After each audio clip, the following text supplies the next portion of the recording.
Okay, so we're playing Dancing Paladin, or Big Paladin, whatever you want to call it. And actually I haven't played this deck at all since the expansion release, but I did recently get a golden Kangor Dancing King, and so I was like, you know what, I'll try out the deck and see how it feels. This particular list on HS Replay has roughly a 59% win rate with about, I want to say it was 2,000 games played, so mildly consistent. And I don't know what ranks that's through because I don't have premium for HS Replay, but I'm gonna play some games with it and see if I can get some fun interactions with it. Reporting for duty.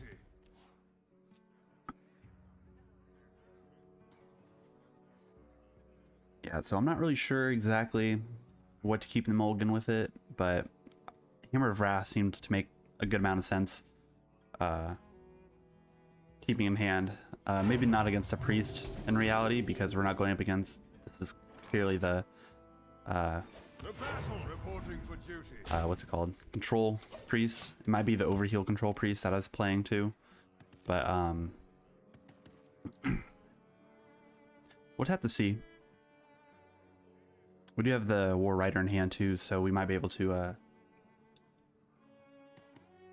win with this as the win condition, depending on how long this game goes.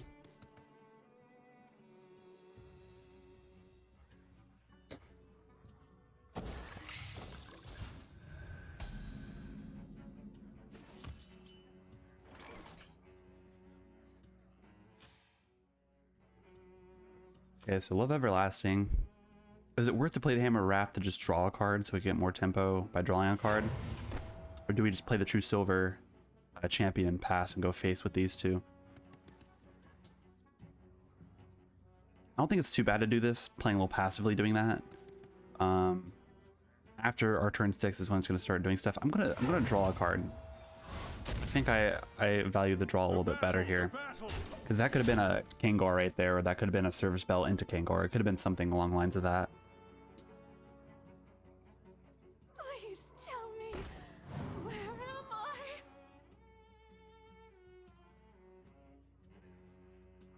Yeah, I don't know how I feel about having a frontline in the deck. Like, if it didn't cost 9 mana, I feel like it'd be a little bit better. But also, it just feels bad. Like, we're already drawing all of our big stuff. Like, we already have, what, 1, 2, 3, 4 of our things that we want to pull off of it. We have 1, 2, 3, 4, 5 things, give or take. I don't know, I feel like this, yeah, this always discovers Kangor. That's kind of cool. Reporting for duty. I feel like Kangor needs to have taunt to make it a little bit better, though. If it had the lifesteal, the death route on the taunt with it to force him to attack into it.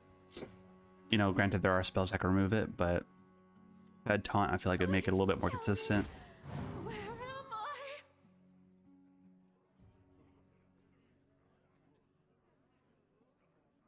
So if we play the Masked Reveler next turn, we trade. It has a chance to pull the Stoneborn General or Ragnaros the Firelord, or even the Leviathan. Which one do we want though? Like, what would be the most impactful? I think Rag would be pretty insane if it would also hit right here. Severn General would be bad too, because we'd be able to trade and trade again.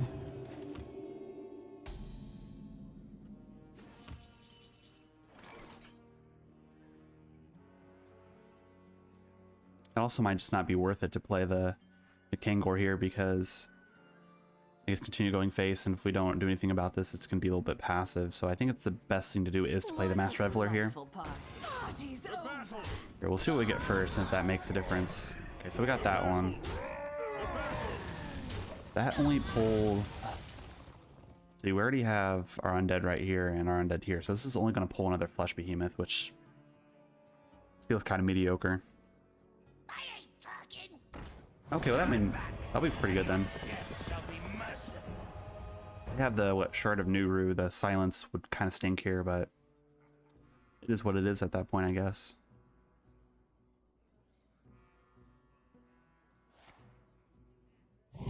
Okay.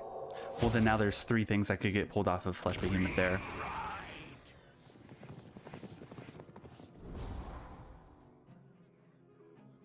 That wouldn't be too bad then. Oh, okay, ETC Band Manager. I wonder if he plays Raven Deer as well.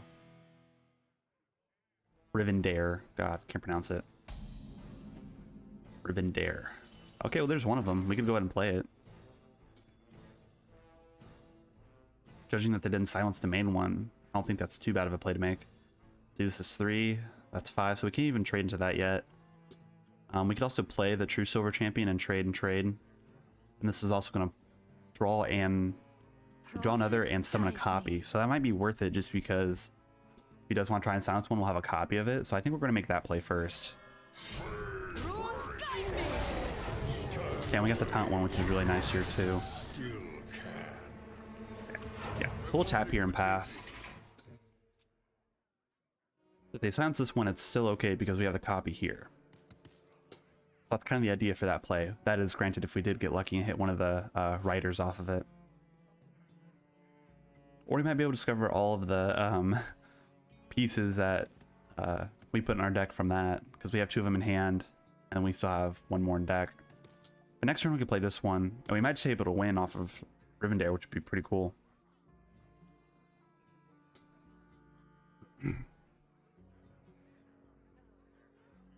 This priest also hasn't done a lot of impactful stuff either, so it's very possible that we will be able to get that off. Or get that,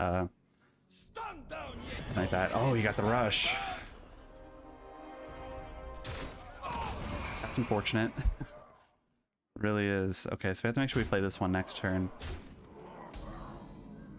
Do we draw the other one? That'd be funny. Nope, okay. Play this one. Decent Famine feels fine here. And we'll just go ahead and trade to that. We also restore a lot of HP that way too. And we'll go face with this.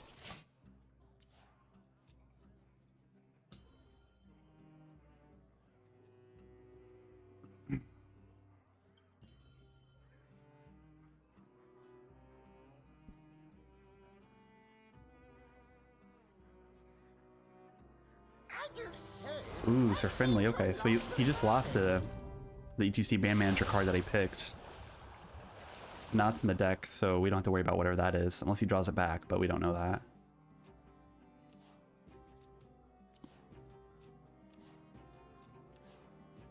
Maybe he's trying to look for a silence. Oh, okay. So we see Korthaz, the Death Rider, and then that's game. Just kind of crazy.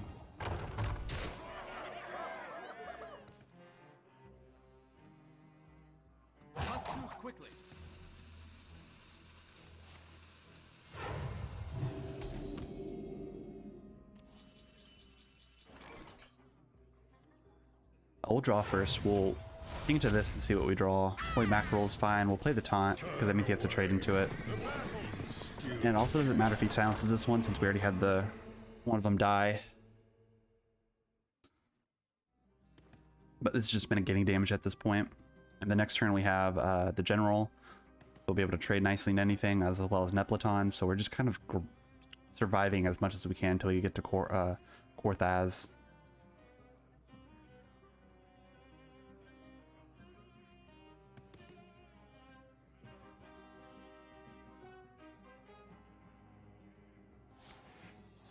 I really like the text that they have for Kangor, Dancing King. After Dr. Boom's involvement with the League of Evil, Kangor cut ties with Boomsday Labs and began pursuing his true passion, disco.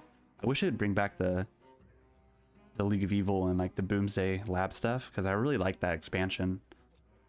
I think that was one of the expansions that I didn't buy, and so I don't have any of the cards from it. Like, I have some of the cards because I bought packs and stuff like that, but like,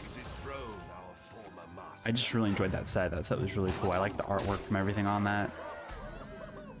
It's pretty cool. Okay, so we could play this and trade. Be at 12 HP and be fine.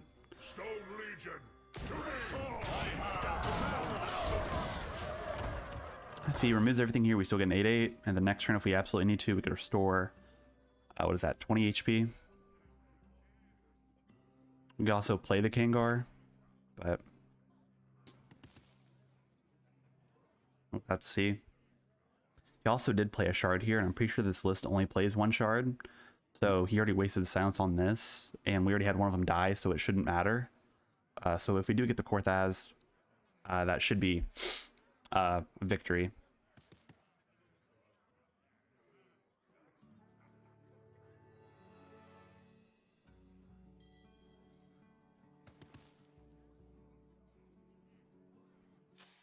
Okay, he took a little bit of time there, so I'm guessing he probably got some stuff that he doesn't really want.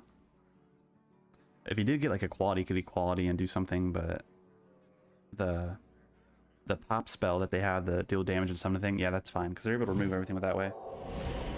He still do get an 8/8, and he's already played both his the light it burns. Yeah, he already played both of those.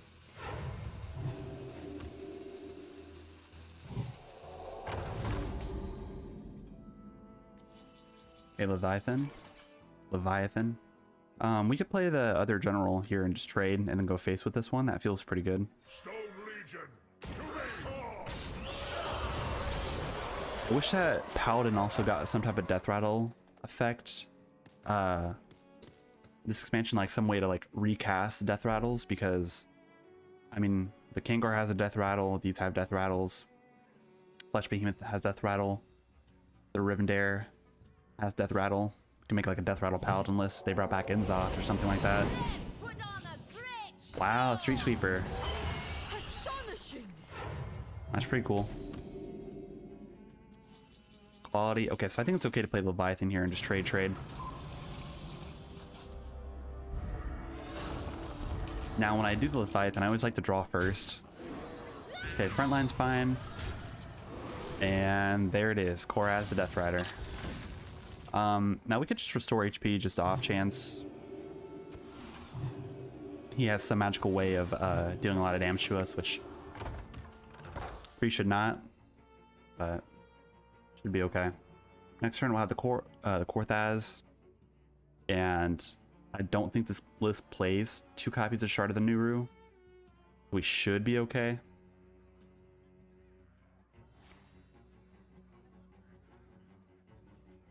Seems perfectly fine. So we could potentially get the silence off of this too. Hopefully he doesn't get it, or he doesn't think that far to...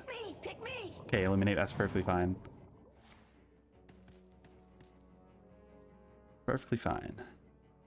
Okay, so next turn we'll draw our Korthaz, we play it, and we play Muster for Battle and train to the Noggling.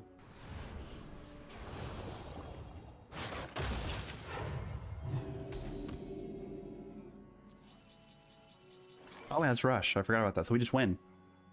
An excellent play. That's funny. So for Big Paladin, you don't even need Kangor. You just win with Rivendare. Nice. An excellent play. That's cool. Okay, if this is Death Knight, we might have a chance to get the Death Knight. But if it's Frost Aggro, I think they're just too aggressive that we're not going to be able to do anything against them. I don't think we need those, but equality might be worth keeping, depending. 57. Yeah, played winrate. Yeah, we'll get rid of the equality then. We'll keep Muster for Battle. Hopefully we get like Kangor in our opening hand. Hammer of Wrath is good. Maskrat Reveler is good as well. Yeah, I like the stand. The stand's pretty good. Frontline's cool too.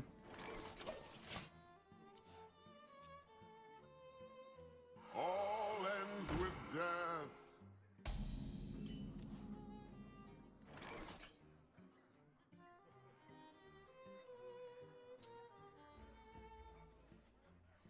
Okay, if they're playing the Corporal, does this mean this is unholy?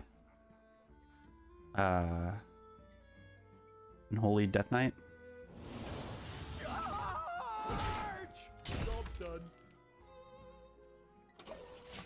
Yeah, I think this is okay to do that. Point out the Muster for Battle. Next turn we'll have the Hammer of Wrath for whatever he plays. I really do like the buff that they made to this, making it 3-cost 1. Oh, that's really good for us. You won't be able to do anything about that. So is this... Because typically Blood Knight plays Dirty Rat. Is this a Blood Knight that just plays Corporal? That's kind of weird. Okay, I don't know why they did that. That's a really weird thing to do. Urel versus all Begin. Death Knight's gonna be Demon Hunter's gonna be a really hard game. I think we always keep Kangor anyhow.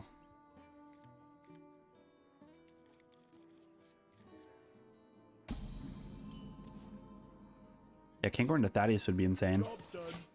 But this is like the rush Demon Hunter. We just kind of lose, I think. Like we don't have anything to do against them. They're too aggressive.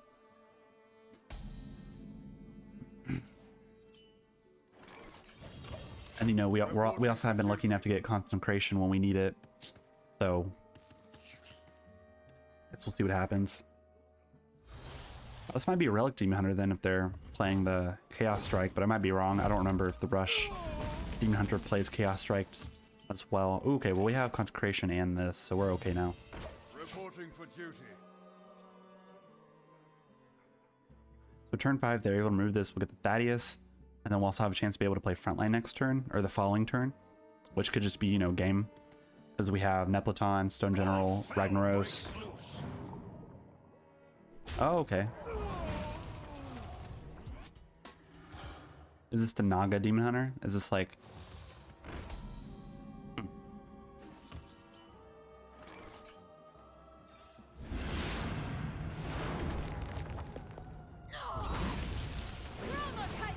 I think it's okay to do that and make that trade. Just remove everything to have on board, and then we'll safely be able to play this. We could get Thaddeus, or we could get the Stone General, and that's just already gonna be impactful enough. They could probably get away with making this cost 4. Like, buff this up, make it a 4-mana 3/3. Make the deck go a little bit faster, but yeah, I'm not sure if this is really just, you know, worth looking at. Ooh, that's really cool. Yeah, I'm just not sure. This might just not be a card worth at all, like, looking at in the future for Paladin.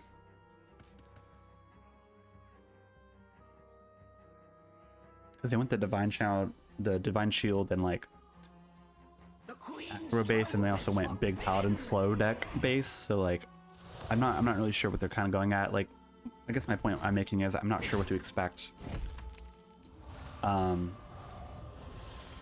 the future in the mini expansion, what they could possibly do with it. Okay, well that worked out. They just concede when we play Kangor, so 100% win rate with playing Kangor here. Uther versus Malfurion. Cenarius, guide me to victory. Oh well, this is most likely the Tony Druid, right? I think True Silver's probably a good keep, right? Yeah, okay. Fine. Actually, I'm gonna mill it away. I'm gonna try and see if we could get our Kangor or a Masked Reveler. Consecration isn't bad. Rivendare is fine too.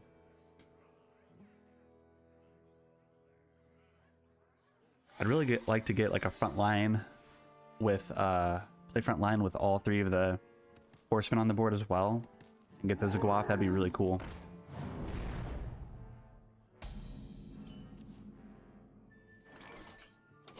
Yeah, we'll pass here.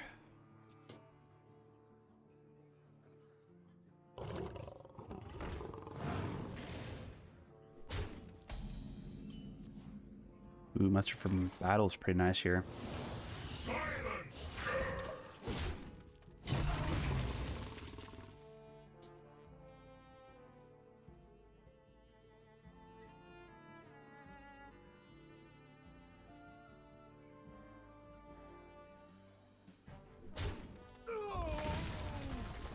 Okay. What is their weapon at? It's 3/2. Okay. They're gonna train to a 1/1. Oh, gonna draw. Okay.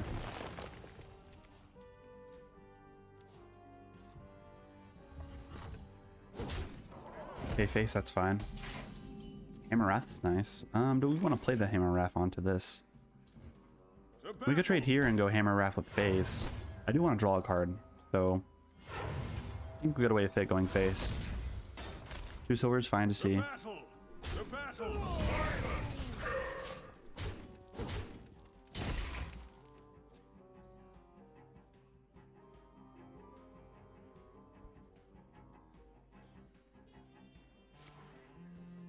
to what, Flower Child? Oh, aquatic form. So they're trying to look for the Flower Child. Did they get it? Wow, they got the Flower Child. That's pretty lucky for them. We can play the True Silver and trade, which is fine.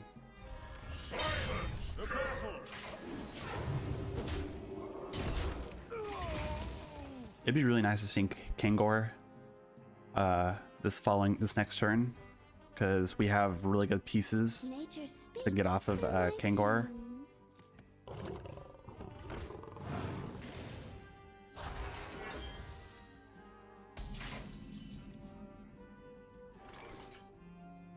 It's not worth concentrating at all. Like, Reporting for duty. Silence! we're gonna go face. We're gonna get rid of the armor here. We don't want the armor to be a problem. Because then, yeah, we're just gonna do that play. If we get equality here soon, as well, that'd be nice. If he goes for a new Barak into a Zoc, you know, combo, then having the equality consecration would be really solid. Okay. I'm fine with him doing that. I'll play this too.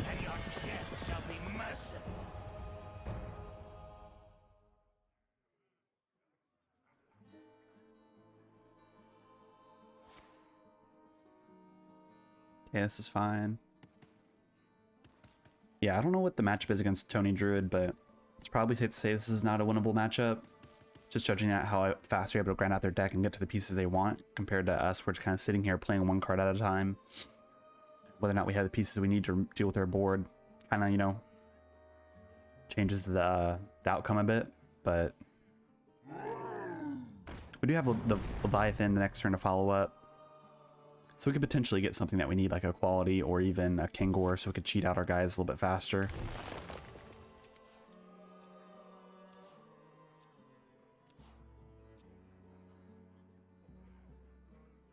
Maybe I'm just making all the wrong plays, and I don't know. Maybe I am. That's kind of affecting how everything kind of works. Okay, so here's a question. Is it worth trading into this first before playing Leviathan with the chance of getting the pieces off? Because they have Rush and Lifesteal and stuff like that, so it might be worth doing that first.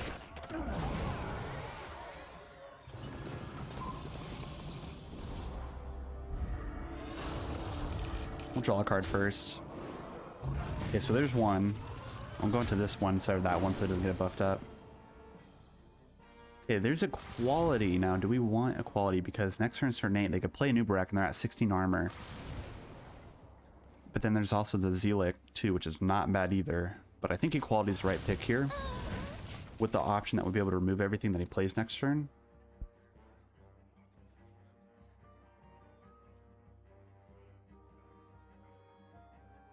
And, you know, if that doesn't work out, we just play Ragnaros and pray, you know, that it works out. But yeah, I'm not 100% sure. If he doesn't play anything this turn, this would be really, really good for us. But yeah, him trading there makes me wonder what his play is. He's just gonna pass? Music is okay. truth. Just listen.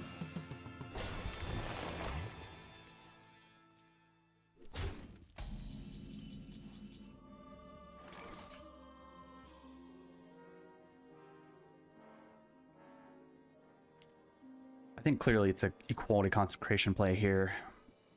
If he already played the Zoc, if he didn't have a new Barak. Yeah, we're just gonna make that play. We'll play Service Spell here. We could have played like the Holy Mockery roll or something, but it doesn't really matter. But there's Frontline. I'm gonna pick Frontline here. Next turn we'll play Frontline.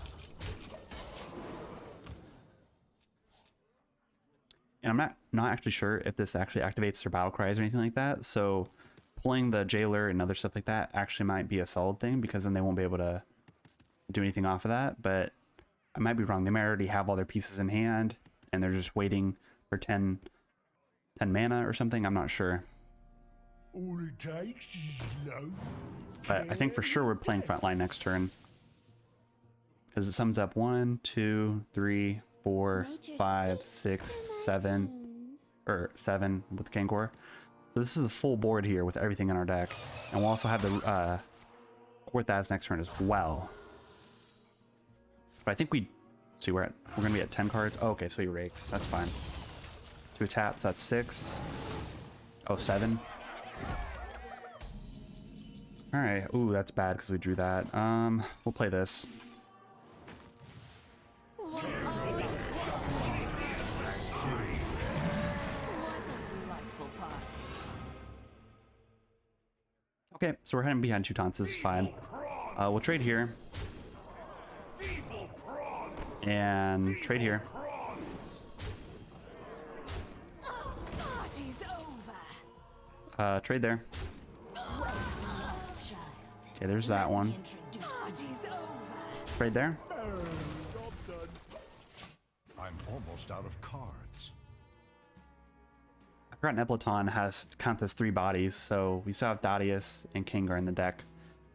But we kind of beat the win condition here. Like, there's nothing else he could really do, right? He only has a new Barak. Okay, that's fine.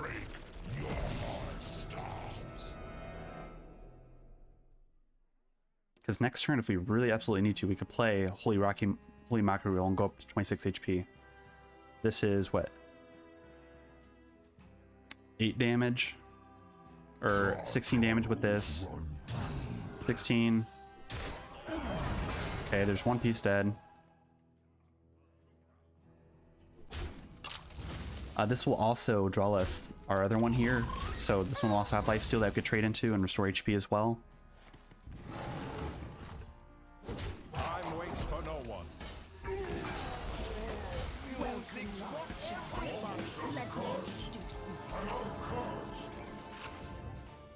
Yeah, that's fine. I actually do think I will make the Holy Mockery role play here. Just because I want to play it safe. He doesn't have anything else. Yeah, okay.